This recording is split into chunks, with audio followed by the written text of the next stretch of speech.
असम गण परिषदनि बारग' आफादगिरि आसामनि बारग' केबिनेट मन्त्रि थानेश्वर बर'आ 86 बोसोर बैसोआव दिनै फुंनि 7:05 रिंगायाव रुंसारि जाबाय।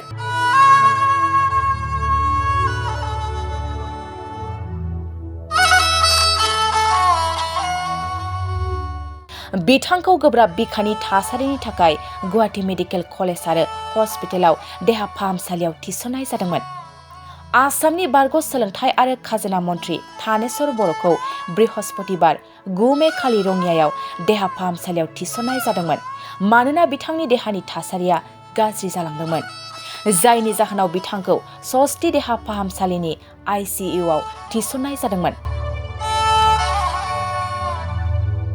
देहानि गाज्रि हालोदनि थाखाय बर'खौ 9 मेआव देहा फाहामसालियाव थिसननाय जादोंमोनब्लाबो उनाव बारग' केबिनेट मन्थ्रिखौ GMCH नि ICU आव लांनाय जादोंमोन। मख'जाथावदि थांनाय 2016 मायथाइयाव असम गण परिषदनि गायसनगिरि थानेश्वर बर'आ सिगाङाव सावस्रि जेंनाफोरजों मोगा-मोगि जानांदोंमोन।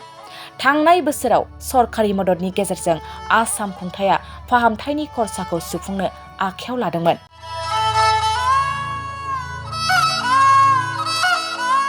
खौरां मोननाय बादिब्ला बिथांनि जिउ गैयै सोलेरखौ गुवाहाटीनिफ्राय रङियासिम लांनाय जागोन, जायनि उनाव गोबां दोलोफोर आरो आफादफ्रा मान बावगोन।